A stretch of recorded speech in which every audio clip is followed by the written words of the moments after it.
ओम नमः शिवाय, जय माता दी, राधे राधे सभी को। स्वागत है आपका मेरे इस नए वीडियो में। मैं हूं आपके साथ स्मिता तिवारी। जैसे कि आप जानते हैं कि हरियाली तीज जल्दी आने वाली है और हरियाली तीज भारत के प्रमुख त्योहारों में से एक है। इस साल हरियाली तीज का व्रत 19 अगस्त 2023 शनिवार के दिन रखा जाएगा। ये व्रत महादेव और माँ पार्वती के मिलन के उपलक्ष्य में मनाया जाता है। सुहागनों के लिए यह व्रत अत्यंत पावन और फलदायी माना जाता है। हिंदू पंचांग के अनुसार हरियाली तीज का व्रत सावन महीने की शुक्ल पक्ष की तृतीया तिथि को रखा जाता है। इस व्रत को श्रावणी तीज, सिंघाड़ा तीज, मधुसरवा जयंती नाम से भी जाना जाता है। हरियाली तीज की पूजा के लिए 16 श्रृंगार का होना बहुत ज्यादा महत्व रखता है। इस दिन सुहागन महिलाएं नए कपड़े पहनती हैं। इसके साथ ही 16 श्रृंगार कर खूब सस्ती संवरती है। भगवान शिव और माता पार्वती की पूरे मन से श्रद्धा पूर्वक पूजा कर पति की लंबी आयु और उसके सुखद जीवन एवं पुत्र प्राप्ति के लिए कामना करती है। कहा जाता है कि इस दिन का व्रत रखने से महिलाओं को धैर्य, सम्मान, प्रेम और शक्ति की प्राप्ति होती है। कुछ स्थानों पर कुंवारी कन्याएं भी सुयोग्य वर पाने के लिए यह तीज का व्रत रखती है। हरियाली तीज पर महिलाएं अपनी सखियों के साथ मिलकर पेड़ पर झूला डालती है और सावन के लोकगीत गाकर इस त्योहार को बड़ी खुशियों से मनाती है। इस दिन हरे रंग का विशेष महत्व होता है, इसलिए इस दिन हरी साड़ी के साथ हरी चूड़ियां पहनने का भी प्रचलन है। साथ ही इस दिन कुछ पूजा सामग्रियों का होना अत्यंत आवश्यक होता है। हरियाली तीज आने ही वाली है, ऐसे में पहले से ही आप पूजा सामग्रियों को इकट्ठा कर लें। ज्योतिष के अनुसार मनोकामना पूर्ति और सुखी दाम्पत्य जीवन के लिए हरियाली तीज पूजा शुभ मुहूर्त में संपन्न करना अति आवश्यक होता है। तो आइए जानते हैं इस वीडियो में कि हरियाली तीज का महत्व क्या है, हरियाली तीज का शुभ मुहूर्त क्या है, हरियाली तीज की पूजा सामग्री क्या होनी चाहिए और उसकी पूजा विधि क्या होती है। तो यह सारी जानकारी मैं आपको इस वीडियो में दूंगी, तो वीडियो को लास्ट तक जरूर देखिएगा। वीडियो को स्किप करके मत देखिएगा और जो भी हमारे चैनल पर नए हैं तो चैनल को सब्सक्राइब कर लीजिए और वीडियो को लाइक भी कर लीजिए और कमेंट्स बॉक्स में ओम नमः शिवाय जरूर लिख दीजिए। तो चलिए वीडियो की शुरुआत करते हैं। तो सबसे पहले मैं आपको बता देती हूँ कि हरियाली तीज का शुभ मुहूर्त क्या है। तो देखिए, हरियाली तीज सावन महीने के शुक्ल पक्ष की तृतीया को मनाया जाता है और इस बार जो तृतीया तिथि की जो शुरुआत हो रही है वो हो रही है 18 अगस्त को और 18 अगस्त को रात 8:01 पर इसकी शुरुआत हो रही है और इसकी समाप्ति हो रही है 19 अगस्त को और 19 अगस्त को रात 10:19 पर इसकी समाप्ति हो जाएंगी। तो इस तरीके से 18 अगस्त को इसकी शुरुआत होगी और 19 अगस्त को इसकी समाप्ति होगी और उदया तिथि के अनुसार हरियाली तीज यह 19 अगस्त को मनाई जाएंगी। तो इस तरीके से इसका शुभ मुहूर्त है। तो चलिए मैं आपको यह बताती हूँ कि हरियाली तीज क्यों मनाई जाती है, यानी हरियाली तीज का महत्व क्या होता है। तो देखिए, हरियाली तीज का जो पर्व होता है वो भगवान शिव और माता पार्वती के मिलन के उपलक्ष्य में मनाया जाता है। इस दिन चारों तरफ हरियाली रहती है, जिसकी वजह से इसे हरियाली तीज कहा जाता है।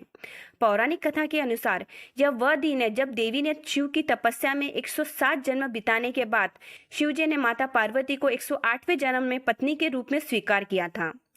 इस व्रत को जो भी स्त्री करती है उसे पति की लंबी उम्र का वरदान मिलता है। यह व्रत महिलाओं के शारीरिक और मानसिक स्वास्थ्य को बनाए रखने में भी मदद करता है। यह व्रत श्रद्धालु को मानसिक विकारों से निजात भी दिलाता है। पौराणिक मान्यताओं के अनुसार सबसे पहले मां पार्वती ने अपने सुहाग को अखंड बनाए रखने के लिए यह व्रत शंकर भगवान के लिए रखा था। इस व्रत को करने से महिलाओं को शिव पार्वती जैसा अखंड सौभाग्य प्राप्त होता है। हरियाली तीज प्रमुख रूप से पश्चिमी उत्तर प्रदेश, हरियाणा, पंजाब और राजस्थान में ही मनाया जाता है। सौभाग्यवती महिलाएं अपने पति की लंबी आयु और अच्छे स्वास्थ्य के लिए यह व्रत करती हैं। वही अविवाहित युवतियां अच्छे वर्ग की कामना के लिए यह व्रत करती हैं। इस दिन महिलाएं 16 श्रृंगार करती है और हाथों में मेहंदी लगाती है। इस दिन सावन मास के गीत गाने का विशेष महत्व है। महिलाएं झूला झूलकर सावन के इस खास पर्व को बहुत ही उत्साह से मनाती हैं।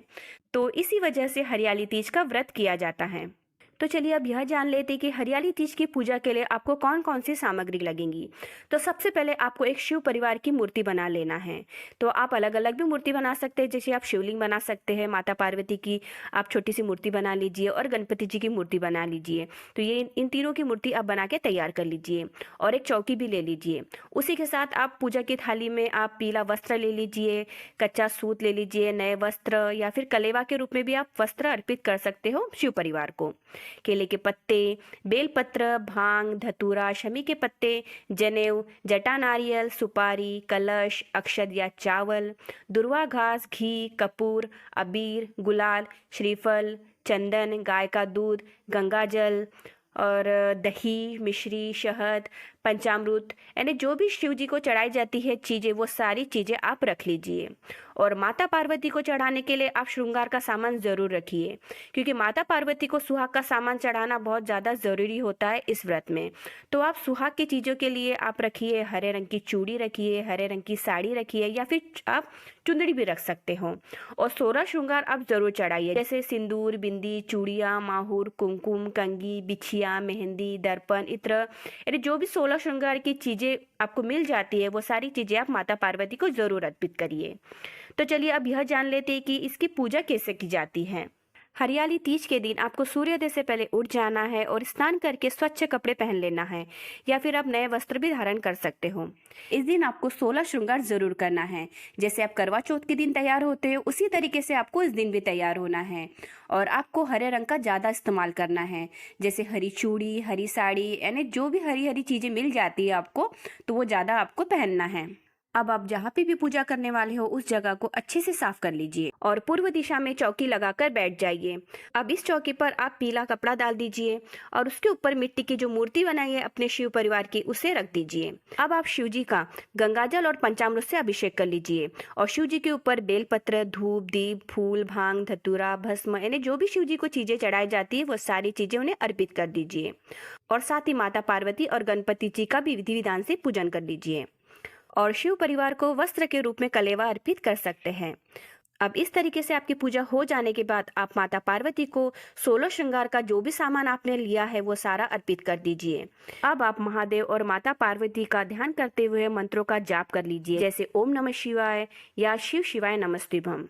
इसके बाद आपको हरियाली तीज की कथा का पाठ कर लेना है और अंत में आपको आरती कर लेना है। तो इस तरीके से आपकी जो पूजा होती है वो संपन्न हो जाती है। और पूजा के दौरान ही आप भगवान को भोग लगा दीजिए। तो देखिए अलग अलग क्षेत्र में अलग अलग प्रथा रहती है, तो आपकी इधर कैसी प्रथा है तो उसके हिसाब से आप भगवान को भोग लगा दीजिए। तो यह व्रत जो होता है यह निर्जला भी किया जाता है और कई कई जगह यह व्रत फलाहार करके किया जाता है। तो जैसी भी आपकी इधर प्रथा है तो उसी तरीके से आप यह व्रत करिए। तो इस तरीके से यह व्रत पूरा होता है। तो इस दिन आपको अपने सुहाग के लिए एक महा उपाय ज़रूर करना है। इस दिन आपको सुहाग की सामग्री किसी को भी दान ज़रूर देना है। आप वह सामग्री अपनी सासू माँ को दे सकते हो या फिर आप किसी भी सुहागन महिला को दान में दे सकते हो। आपके सामर्थ्य के हिसाब से आप उन्हें दान में दीजिए, यानी जो आपसे बनता है सुहाग की चीज़ें देना वो आप दान में दे सकते हो। और अपने सासू माँ को अगर दान देते हैं तो वो तो बहुत ही ज़्यादा फलदायी होता है, क्योंकि अगर सुहाग की चीज़ें हम किसी बड़े बुजुर्ग को दान देते हैं तो उनसे जो हमें आशीर्वाद प्राप्त होता है वो बहुत ज़्यादा फलदायी होता है। तो आप अपने सासू माँ को सुहाग की चीजें जरूर दान दीजिए। और जब हम सुहाग की चीजें किसी को दान में देते हैं तो उससे हमारे सुहाग की जो आयु होती है वो बहुत ज्यादा लंबी हो जाती है। तो सुहाग की सामग्री आप जरूर दान में दीजिए। तो इस वीडियो में मैंने आपको हरियाली तीज से संबंधित बहुत सारी जानकारी दे दी है, तो यह जानकारी आपके ज़रूर काम आएंगी। तो आप अपनी पूजा शुभ मुहूर्त के अंदर ही करिए और पूजा की सारी सामग्री ज़रूर इकट्ठा कर लीजिए और पूजा पूरी विधि विधान से ज़रूर करिए। और पूजा हो जाने के बाद माता पार्वती और शिव जी के सामने अपने अखंड सौभाग्य और पति की दीर्घायु के लिए कामना ज़रूर करिए, वो आपकी प्रार्थना ज़रूर सुनेंगे। तो आज का वीडियो यही समाप्त होता है। तो वीडियो आपको थोड़ा भी अच्छा लगा होगा तो वीडियो को लाइक कर लीजिए। अगर आप हमारे चैनल पर नए हैं तो हमारे चैनल को सब्सक्राइब भी कर लीजिए और अपने परिजनों में इस वीडियो को शेयर करना बिल्कुल भी मत भूलिए। तो मिलते हैं अगले ऐसी किसी और वीडियो में। ओम नमः शिवाय।